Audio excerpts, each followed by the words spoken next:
Une dégustation est un acte public, une performance, un happening. La description de votre vin sera toujours racontée à quelqu'un, pensée pour quelqu'un, un client, un ami, un jury, un critique de référence, voire vous-même. Tout ce qui rentre par votre bouche ressortira par votre bouche, mais en mots, en pensée authentique et sincère. Vous y exprimerez votre propre vérité. Regarder à un vin, c'est devenir écrivain et peintre en même temps. C'est le croisement entre la palette et la page blanche, entre la plume et le pinceau.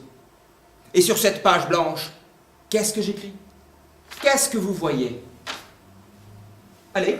Une page blanche et un verre de vin. Oh mon Dieu, c'est bien là toute la différence entre nous deux, monsieur. Moi, j'y vois le potentiel de garde, l'optimum de consommation, j'y vois l'apogée.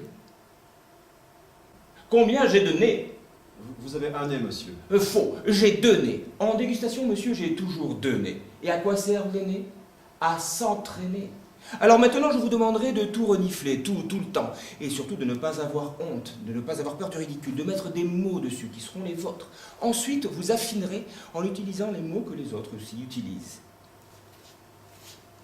Premier nez. Sans remuer le verre. On fait monter doucement le long du corps. On commence à capter les arômes. On entrouvre la bouche, les yeux mi-clos. Un moment de suspense. Et on regarde en bas à gauche. Alors pourquoi regarde-t-on en bas à gauche, monsieur? Oui, parce que c'est là que se trouve votre mémoire émotionnelle. Ceci, vous le ferez tout le temps de la même manière, comme un petit rituel. Allez, on recommence. Premier nez.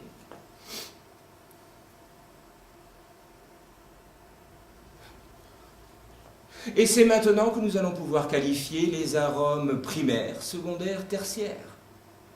C'était là votre première leçon sur le nez, monsieur. Bon, ben voilà, nous nous présentons. Donc nous sommes Philippe, Cyril et Gus, voilà, de la compagnie du dernier Strapontin. Nous vous présentons la pièce Blind Taste, qui pourrait se résumer de la manière suivante, c'est-à-dire c'est assez court. Est-ce que l'on peut découvrir une personne comme l'on déguste un vin? Alors voilà. On s'est aperçu que souvent, lorsqu'on rencontrait une personne, on mettait en avant, en tout cas on activait nos cinq sens, hein, l'ouïe, la vue, l'odorat, le toucher et le goût, afin de découvrir une personne pour, malheureusement ou heureusement, lui mettre une étiquette sur le dos. Et cela dans les 5 premières secondes ou dans les premières rencontres que l'on peut faire avec cette personne. Une étiquette qui lui suivra ou la suivra pratiquement toute sa vie dans notre imaginaire à nous.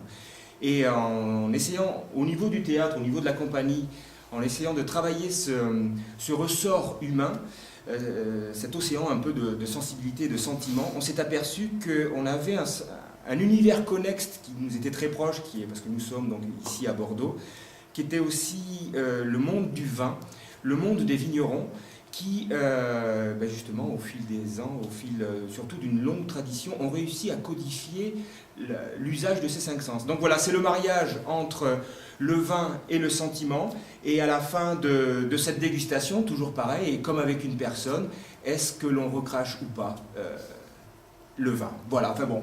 Donc maintenant, je vais laisser la parole à Gus, Ben oui. qui va nous expliquer la compagnie. Ben oui, moi c'est Augustin Mullier, je suis le regard extérieur de ce très beau projet que Philippe et Cyril portent. J'étais très content de pouvoir faire partie de ce projet-là et la compagnie aussi est très fière de pouvoir la porter. Donc la compagnie Le Dernier Strapontin est une compagnie qui a à peu près 4 ans. On est basé donc sur Bordeaux à travers des ateliers pédagogiques amateurs, mais aussi des créations qui touchent différents publics. On a à notre actif pour l'instant 5 créations, et dont ce nouveau bébé qui est Blind Test, la première était hier, mercredi 20 mai. Donc c'était très intéressant et très beau à voir que tout le boulot qu'on a pu faire en amont tous les trois, vous avec le travail d'écriture, ça fait 1 an que la pièce est en maturité et là c'est très bien que ça puisse sortir. Parce que donc, pour faire court aussi, Cyril, Conservatoire de Bordeaux, moi, un autre parcours, mais plutôt dramaturge, metteur en scène. Donc on a pris à peu près 1 an pour écrire cette pièce. On est allé visiter des châteaux, on est allé visiter, et on a été très très bien accueillis par de très nombreux vignerons, et notamment certains qui nous resteront chers dans notre cœur. Puis vous avez fait beaucoup de dégustations, ah oui, le vocabulaire du vin, alors ça, ouais. Alors voilà, en gros on a calculé que allez, une réplique par bouteille, ou une bouteille par réplique. Voilà, la pièce dure 1 heure, je vous laisse comprendre que les dégustations que nous avons pu faire.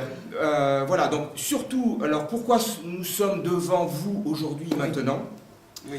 C'est que même si dans un premier temps, cette pièce est destinée à un public français, à un public, bon, dans un premier temps ici bordelais, mais aussi bien peut-être en Touraine ou en Côte-du-Rhône, nous avons l'ambition, parce que c'est déjà en pourparlers et assez bien avancé, de jouer cette pièce donc, en anglais, et notamment à Singapour. Donc là, nous pensons commencer cette tournée à Singapour. Le 23 octobre 2015. Voilà, le 23 octobre 2015 au French Institute de Singapour.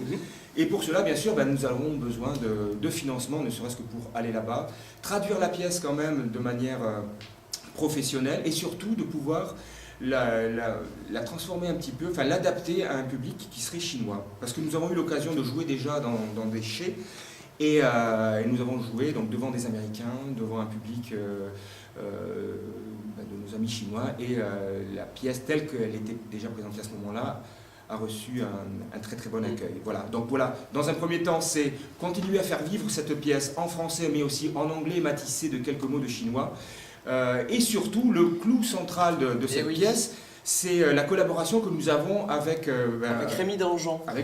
Rémi Dangean. Rémi Dangean qui a conçu le fauteuil sur lequel je suis assis, qui est très très confortable d'ailleurs.